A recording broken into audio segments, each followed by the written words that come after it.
Hello बच्चा लोग, चलिए आगे बढ़ा जाए। डिप्रेशन ऑफ फ्रीजिंग पॉइंट पढ़ेंगे अब अपन।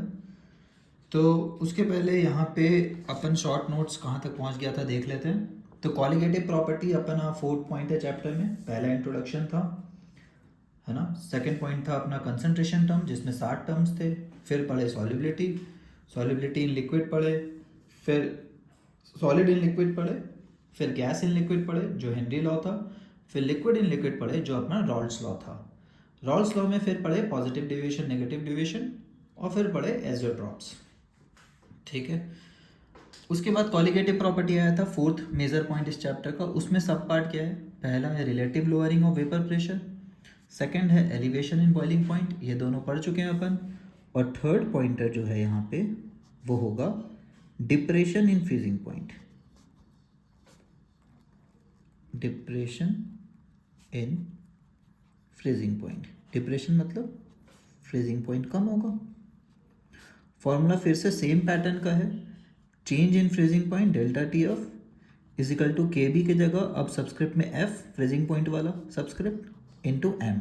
एम फिर से सेम है, molality which means moles of solute per KG of solvent. ठीक है। तो आइए देखते हैं। थोड़ा सा ग्राफ समझने में दिक्कत हो सकता है, बट ठीक है, ज़्यादा दिक्कत नहीं होना चाहिए।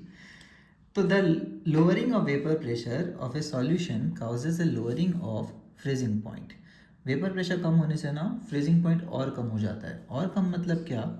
देखिए टी एफ नॉट पानी के लिए मान लेते हैं कितना था, 0 डिग्री सेंटीग्रेड, है ना। तो अब जो नया फ्रीजिंग पॉइंट है वो -10 डिग्री है। बड़ा काम का चीज़ है ये, पता है। मतलब आपने पानी जमाने के लिए रखा, एक पानी में सिर्फ पानी था, एक पानी में नमक भी था। कौन जल्दी आइस बन जाएगा? जल्दी आइस मतलब ठंडा ज़्यादा नहीं चाहिए, कम ठंडा में भी वो आइस बन जाएगा। मतलब 0 डिग्री पे ही आइस बन जाएगा नॉर्मल पानी। लेकिन पानी में अगर कुछ डाल रखे हैं, नमक उमक शुगर उगर, तो वो -10, एक अप्रॉक्स नंबर बता रहे हैं कि वो -10 पे वो फ्रीज होगा, मतलब आइस बनेगा। तो डिप्रेशन इन फ्रीजिंग पॉइंट बोला जा सकता है। ठीक है। अब देखिए यहाँ पे तीन चीज़ है। फ्रोजन सॉल्वेंट मतलब पानी है जो आइस बन गया है, लिक्विड सॉल्वेंट नॉर्मल पानी, और एक है सॉल्यूशन। तो बोला जाता है कि वेपर प्रेशर लिक्विड सॉल्वेंट का टेम्परेचर घटाने से घटेगा, टेम्परेचर बढ़ाने से वेपर प्रेशर बढ़ता था। ऐसा वाला ग्राफ होता था बॉइलिंग पॉइंट का, ऐसा इंक्रीजिंग। अब अपने को जाना है डिक्रीजिंग। वेपर प्रेशर घट घट के इतना हो जाए कि वो फ्रोजन सॉल्वेंट का वेपर प्रेशर की तरह हो जाए। तो देखिए फ्रोजन सॉल्वेंट का ये रहा कर्व, है ना, वेपर प्रेशर का, कि फ्रोजन सॉल्वेंट का भी टेम्परेचर बढ़ाएंगे तो वेपर प्रेशर बढ़ेगा। तो फ्रोजन सॉल्वेंट वाले कर्व में आपको मीट कर जाना है, सीधा बात यही है। ठीक है। तो ये इंडिपेंडेंट एक नया कर्व है ये फ्रोजन सॉल्वेंट का, यहाँ से लेकर यहाँ तक। इस कर्व में अगर आप टकरा गए, मतलब वेपर प्रेशर आपका फ्रोजन सॉल्वेंट की तरह हो गया किसी भी टेम्परेचर पे, मतलब आपका सॉल्वेंट मिल रहा है, फ्रोजन हो गया। ठीक है, इसका मतलब यही है। तो इस ग्राफ को आप राइट टू लेफ्ट पढ़िएगा। टेम्परेचर घटाते जाए, सॉल्वेंट का वेपर प्रेशर घटता था, पानी का भी, है ना, क्योंकि हवा में वेपर्स बनेंगे ही नहीं। गर्म पानी में ज़्यादा वेपर्स बनते हैं, ठंडे पानी में कम। तो ठंडा करते गए, फ्रिज में रखे हैं, तो ये धीरे धीरे धीरे धीरे वेपर्स कम होते जाएंगे। सॉल्यूशन का भी वेपर्स कम होगा। इनिशियल पॉइंट में किसका वेपर प्रेशर कम से स्टार्ट होगा? सॉल्यूशन का। देखिए वाई कोऑर्डिनेट किसका कम है? सॉल्यूशन का, क्योंकि इसमें सॉल्यूट थे। तो मान लेते ये टेम्परेचर 50 60 70 डिग्री कुछ भी था, या 100 ही डिग्री था, तो सॉल्यूशन का वेपर प्रेशर पानी के प्योर पानी से तो कम ही होगा। अब और टेम्परेचर घटाते गए, दोनों कम होते गया। पहले कौन मीट कर गया? देखिए किस टेम्परेचर पे, टी एफ नॉट पे ही ये मीट कर गया इससे, इस ग्राफ से। ठीक है। तो ये फ्रीज हो चुका है। लेकिन बेचारा जो मिक्सचर था, जो सॉल्यूशन बना, वो बेचारा और टाइम लगाएगा, तब जाके इस ग्राफ से मीट होता है। तो इसमें नया पार्ट बस ये है कि फ्रोजन सॉल्वेंट वाला पार्ट से मीट कराना है ना। वहाँ पे 1 एटीएम से टक्कर लेना था। वहाँ पे वेपर प्रेशर 1 एटीएम हो जाता था बॉइलिंग पॉइंट वाले में, तो बोलते थे हाँ भाई वो बॉयल हो गया है। यहाँ पे एक नया रेफरेंस पॉइंट है जो हम लोग कभी पढ़े नहीं है, इसलिए यहाँ पे थोड़ा ट्रिकी लगता है देख करके, जो कि है फ्रोजन सॉल्वेंट का कर्व। अगर फ्रोजन सॉल्वेंट का जितना भी वेपर प्रेशर है उतने पे आ गए हैं, मतलब अपना फ्रीज हो गया है लिक्विड। ठीक है। The lowering of vapor pressure of a solution causes the lowering of the freezing point compared to that of pure solvent। तो पानी का अगर 0 था तो भैया पानी में नमक डाले हैं तो -10 उसमें आ जाएगा। We know that at the freezing point of a substance, the solid phase is in dynamic equilibrium with the liquid phase। तो ये कॉन्सेप्ट है जो जनरली हम लोग को नहीं पढ़ाया जाता है, कि फ्रीजिंग पॉइंट होता क्या है एक्चुअली, कि सॉलिड फेज मतलब आइस डायनेमिक इक्विलिब्रियम में आ जाता है लिक्विड के, मतलब जितने पार्टिकल सॉलिड से लिक्विड उतना लिक्विड से सॉलिड, वो होता है 0 डिग्री का temperature. Thus the freezing point of a substance may be defined as the temperature at which the vapor pressure, क्योंकि आइस बना है तो vapour pressure of the substance in its liquid phase is equal to the, तो ये नया definition अपने लिए कि भैया जमना किसको बोलते हैं, फ्रीज होना किसको बोलते हैं, वो पॉइंट जहाँ पे अपना घोल का वेपर प्रेशर उसके सॉलिड वाले पॉइंट अगर बन जाता उसके वेपर प्रेशर के बराबर हो जाए, तो सॉलिड वाला का वेपर प्रेशर कर्व इसलिए बनाना पड़ा। A solution will freeze when its vapor pressure equals the vapor pressure of the pure solid solvent। तो ये सब कंडीशंस है भाई, ये सब ये नहीं सोचना है कि अरे मुझे समझ नहीं आ रहा है, अरे ये नया चीज़ है, ये मान लेना है कि हाँ ऐसा ही होता है। Equals the vapor pressure of the pure solid solvent as is clear from figure 1.8। According to Rawls साहब, when a non volatile solid अगर ऐड किए हैं तो its vapor pressure, solvent का vapor pressure decreases and now it would become equal to that of, धीरे धीरे solid solvent के बराबर बन जाएगा। जिस टेम्परेचर पे सॉलिड सॉल्वेंट के बराबर आ गया मतलब टक्कर दे दिया, इस ग्राफ में टक्कर मार दिया।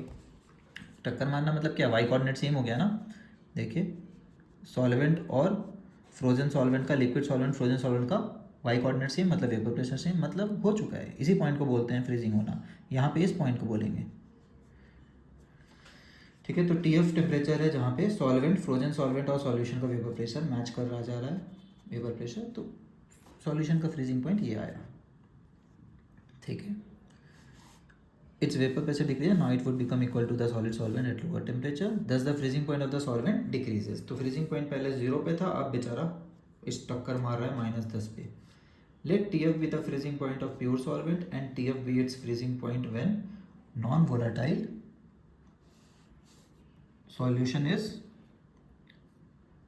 ठीक है, let TF be the freezing point when non volatile solute is dissolve in it. तो नया मान लेते हैं -10, इनिशियली था 0, तो फ्रीजिंग पॉइंट डिक्रीज कितना होगा, तो 0 माइनस टाइम्स ऑफ -10 है ना, तो 10 का अंतर आया।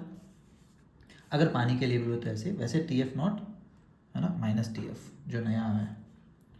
Similar to elevation of boiling point, depression of freezing point for dilute solution is directly proportion to molality, same formula है तो डरना नहीं है। The proportionality constant KF which depends on the nature of solvent is known as, इस बार क्या बोलेंगे इसको, पिछले बार बोले थे एलिवेशन कांस्टेंट है ना, इस बार क्या बोलेंगे फ्रीजिंग पॉइंट डिप्रेशन कांस्टेंट, उस समय बोले थे मोलल एलिवेशन कांस्टेंट, इस बार बोलेंगे मोलल, मोलैलिटी वाला मोलल डिप्रेशन कांस्टेंट या फ्रीजिंग कांस्टेंट है ना, तो डिप्रेशन कांस्टेंट। और नया नाम उसका एब्लियोस्कोपिक था, इसका क्रायोस्कोपिक होता है। देखिए क्रायो वर्ड मतलब होता है ठंडा, कूल। ठीक, तो जैसे हमारे पास इंजन्स होते हैं स्पेस में जाने के लिए, उन इंजन्स का नाम होता है क्रायोजेनिक इंजन्स, समझ आया। तो क्रायोजेनिक इंजन्स क्या होते हैं, क्रायोजेनिक इंजन्स मतलब होता है कि भाई वो बहुत ही ठंडा, उसमें लिक्विड नाइट्रोजन या फिर ऐसे वाले चीज़ यूज़ होता है फ्यूल की तरह। The unit of KF is kelvin kg per mole. Values of KF for some common solvents as usual table में दिया हुआ है बहुत सारे लोग का KF सॉल्वेंट्स का। तो KB और KF किसका दिया होता है, सॉल्वेंट का ही, क्योंकि सॉल्वेंट ही था जो पहले इतना उड़ रहा था, अब बेचारा कम उड़ रहा है। इफ W2 ग्राम, अब नॉर्मल सा कैलकुलेशन, कि मोलैलिटी होता है मोल्स बाई kg, मोल्स होता है given mass of solvent by molar mass. ये W2 क्या है, solute, given mass of solute by molar mass of solute divided by solvent का kg। ठीक है, substituting this value of molality in equation, उसके बाद मोलर मास को एक तरफ कर देता है, बाकी सब एक तरफ। बोले ये खतरनाक से याद करने का कोई मतलब नहीं है, क्योंकि अपन इससे भी निकाल लेते हैं है ना, लेफ्ट राइट करना तो आता ही है, बाद में कर लेंगे।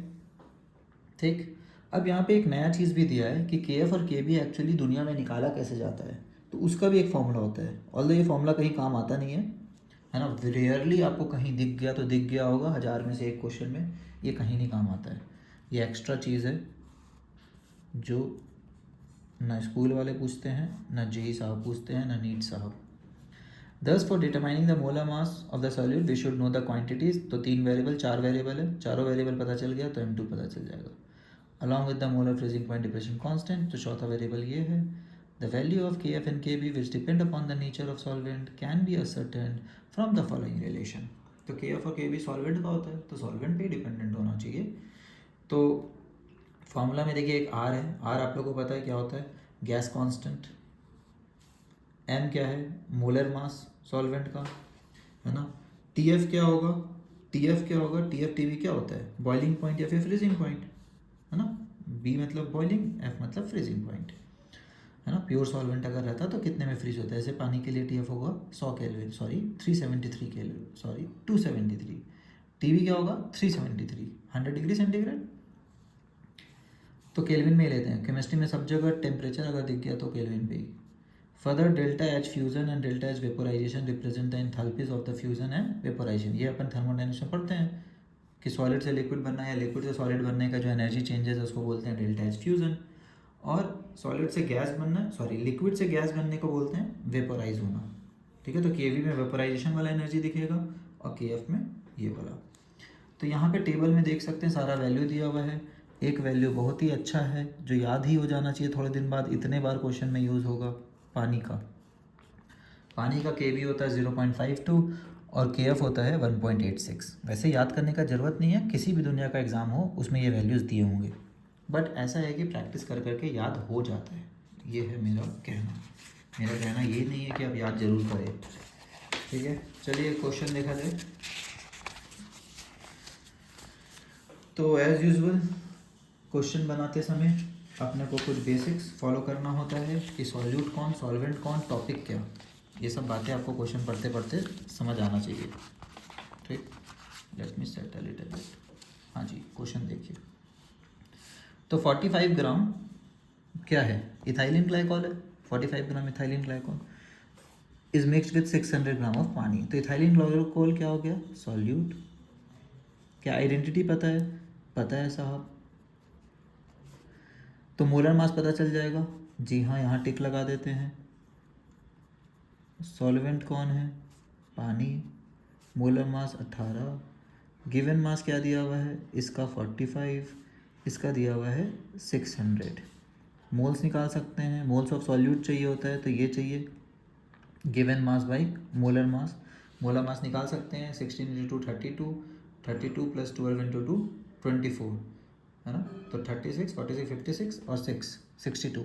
तो 62 आ रहा है, वैसे तो 62 ही लिया है इन्होंने, ठीक है। तो अपन 62 यहाँ पे ले लेते हैं, ये अपने को पता है 62। तो मोल्स पता चल गया ऑफ सॉल्यूट, है ना, पर केजी ऑफ सॉल्वेंट। ये इतने ग्राम्स है, केजी कितना हुआ 600/1000। तो सबसे पहले एम निकाल लेंगे, यहाँ तक तो कंसंट्रेशन टर्म है, पुराना कॉन्सेप्ट है। डिवाइडेड बाय 1000 ये हो गया, ठीक है। तो ये अपना जो भी आ रहा है मोलैलिटी वो निकाल लेंगे, है ना। कैलकुलेशन पे अभी ध्यान नहीं देंगे, अभी क्वेश्चन समझते हैं कि क्या बोल रहा है। Calculate the freezing point depression. Freezing point depression मतलब, और फ्रीजिंग पॉइंट भी निकाले। फ्रीजिंग पॉइंट डिप्रेशन मतलब डेल्टा टीवी। अब डेल्टा टीवी क्या होता है, के बी इंटू एम। के बी क्या होता है, पीछे अपने को टेबल दिया हुआ है, तो हम लोग बात किए थे कि किसी भी क्वेश्चन में एनसीईआरटी के बी भी नहीं देता है, ठीक है। तो ओके, फ्रीजिंग पॉइंट का क्वेश्चन है, के बी इज़ बॉइलिंग पॉइंट, ठीक। तो दोनों निकाल सकते हैं, अगर के बी पता है तो भी डेल्टा टी भी निकाल सकते थे इस क्वेश्चन में। तो के एफ अपना 1.86 होता है, एम ये रहा अपना, जो भी आंसर आया रिपोर्ट कर देंगे, ठीक है। तो डेल्टा टी एफ का जो आंसर इनका आ रहा है वो कितना आ रहा है, डेल्टा टी एफ, ओके, ये ऊपर वाला क्वेश्चन अपना डेल्टा टी एफ 1.86 इंटू 1.2, तो इनका मोलैलिटी आ रहा है 1.2 यहाँ से, ठीक है। तो ये आंसर ये रिपोर्ट कर रहे हैं 2.2 केल्विन, ठीक। तो 2.2 केल्विन अगर ये आंसर आया है तो ये निकाल लेंगे। चेंज इन फ्रीजिंग, डिप्रेशन होता है ना, डिप्रेशन इन फ्रीजिंग पॉइंट होता है। तो नॉर्मल फ्रीजिंग पॉइंट कितना होता है 273। तो न्यू वाला कितना हुआ, टी एफ डैश कितना हुआ 273 से कम, तो डायरेक्ट लिख लीजिए, है ना। तो 270.8 केल्विन में, है ना। तो इनका आंसर कितना है, ये देखिए आंसर अपना 270.95 इसमें भी है, क्लियर। तो एक्यूरेटली ये निकालते हैं हम लोग, हर बार 273 ले लेते हैं जो कि अप्रॉक्स वैल्यू होता है, एक्चुअल वैल्यू होता है 273.15, ठीक ठीक है, तो जो ये लोग कर रहे हैं वही कर देंगे, इतना लोड नहीं लेंगे। ज़्यादा प्रैक्टिस के लिए क्या करना है, बैक एक्सरसाइज पूरा सॉल्व किया हुआ है, उसको जाके देख ले। अब बोला है 1 gram of non electrolyte solute dissolve in 50 gram of benzene. फिर से सेम चीज़ है, अप्रोच एकदम सेम होगा। क्या अप्रोच होगा कि एक सॉल्यूट है सर, एक सॉल्वेंट है, राइट।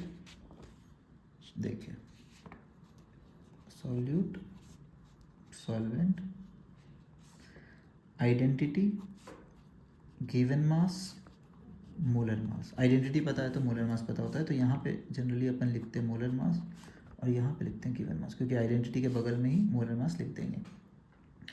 कितना है गिवन मास सॉल्यूट का 150 ग्राम बेंजीन में। सॉल्वेंट का अपने को केजी में चाहिए होता है, ठीक है, तो ये ग्राम में है, केजी में करना यहीं पे कर सकते हैं। Lower the freezing point of benzene, मतलब क्या दिया हुआ है डेल्टा TF कितना 0.40। The freezing point depression constant of benzene, वह आसान कर दिया NCERT ने। क्या दे दिया इस बार, बोला ग्राफ वो टेबल से नहीं पढ़ के आइए, आप यहीं पे बता देते हैं आपको। 5.12 मोलर मास निकालना है, तो क्या m निकाल सकते हैं पहले, तो delta TF is equal to KF into m।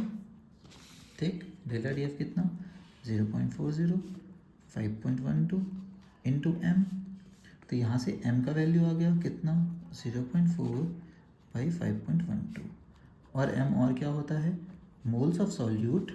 Moles of solute मतलब N1, और मोल्स का फॉर्मूला क्या होता है सॉल्यूट का, यहाँ पे लिख सकते हैं given mass by molar mass, तो 1 बाई मोलर मास को x मान लेते हैं, ठीक है, और kg ऑफ सॉल्वेंट चाहिए होता है ये 50/1000। तो देखिए सारा नंबर पता है, moles of solute by kg of solvent, तो कितना आ रहा है ये मोल्स 1/x, kg कितना है 50/1000, 50 डिवाइडेड बाई 1000।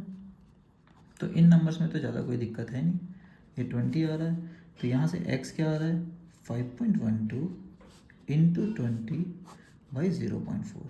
कैलकुलेशन उतना ख़राब भी नहीं है, 4 5 20 50, ठीक है, तो ये आएगा 2 5 6।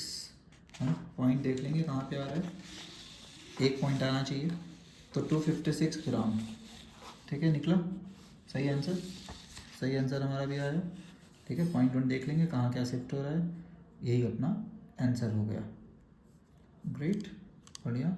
एक पॉइंट यहाँ से जो है 0.4, वो जो पॉइंट यहाँ से गया, यहाँ पे 0, यहाँ पे 20, 200 आया था, ठीक है। तो कैलकुलेशन देख लेंगे अपन, कैलकुलेशन इस बार कम से कम सिंपल है, अदरवाइज सब बढ़िया है, ठीक है। तो नेक्स्ट पार्ट में अपन क्या देखने वाले हैं, ऑस्मोटिक प्रेशर। और ऑस्मोटिक प्रेशर आपको पता है क्या होता है, तो बड़ा विचित्र सा चीज़ है, ऑस्मोटिक प्रेशर पहले कभी नहीं पढ़े हैं। इसका सिंबल होता है पाई, मैथ्स में जो पाई होता था 3.14, वही इसका सिंबल होता है।